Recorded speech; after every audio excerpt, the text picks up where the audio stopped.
जे एक बार जाला वो वापस ना आवेला। आ बस होकर ई याद रह जाला।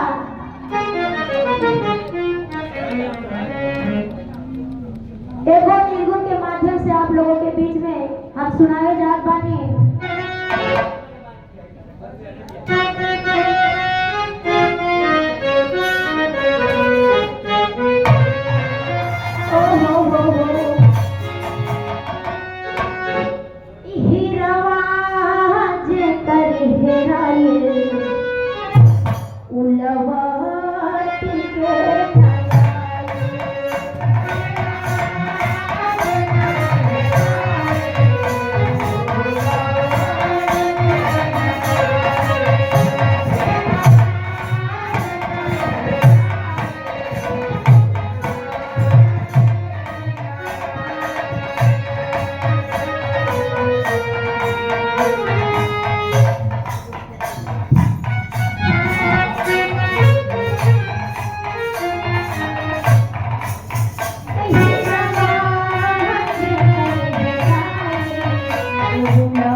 और हार्दिक स्वागत अभिनंदन सभी लोगों को करती हूँ ये स्कूल में।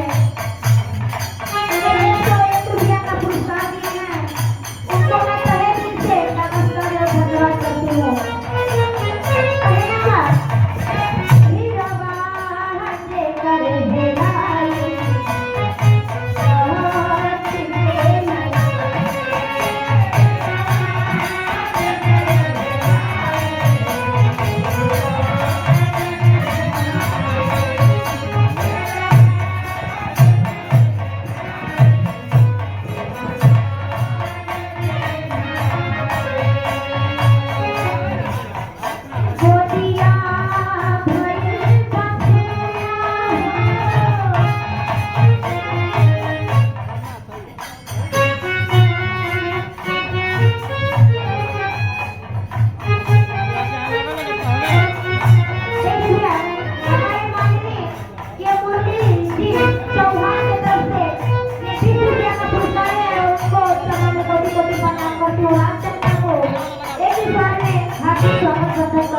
Thank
ये भैया राम जी के खेला।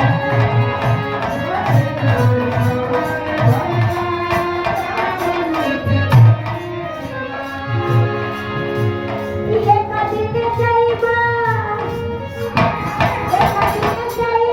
ये हो भैया मारा जमेला छोड़ के भैया सारे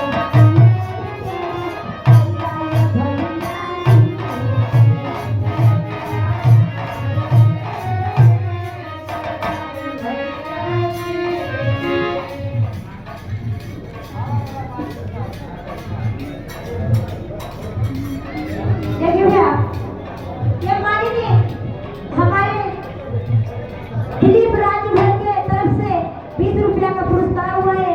उनको चरणों में कोटि कोटि प्रणाम करती हूँ। एक स्वर में आप सभी लोगों को हार्दिक वंदना और अभिनंदन करती हूँ।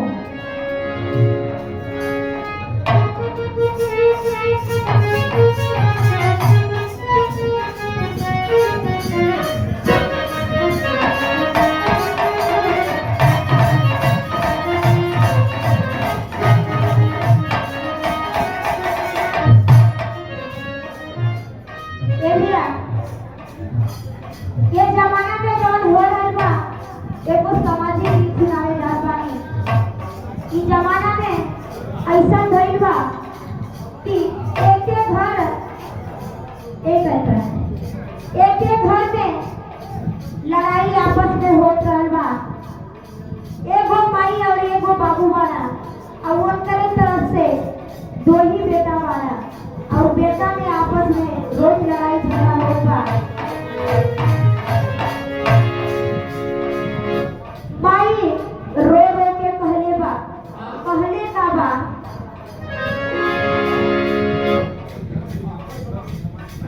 कहले ये बा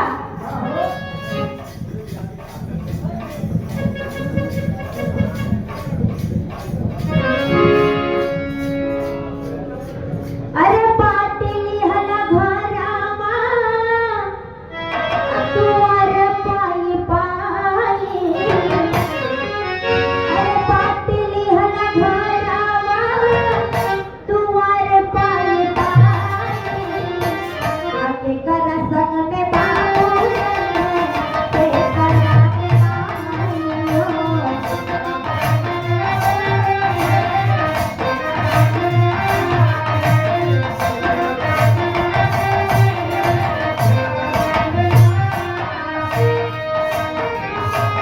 पाटिली हला घरावा तुअर पाई पाई।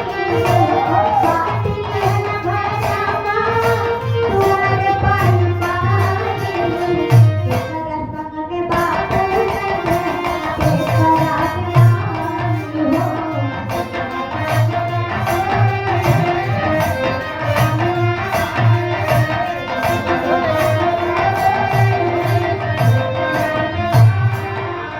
हेलो हेलो तुहार समय ओभर जाता। एक यंत्र अवरी गाले तो तोके आदेश बा एक यंत्र अवरी गाला। ठीक है गुरुजी, ऐसा ना यही जैसे ही छोड़ देती कोनो रोमांटिक वाला गाना एक ही अंतरा गाओ जी।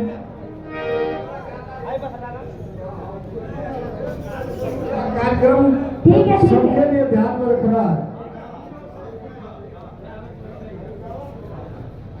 ठीक है गुरुजी।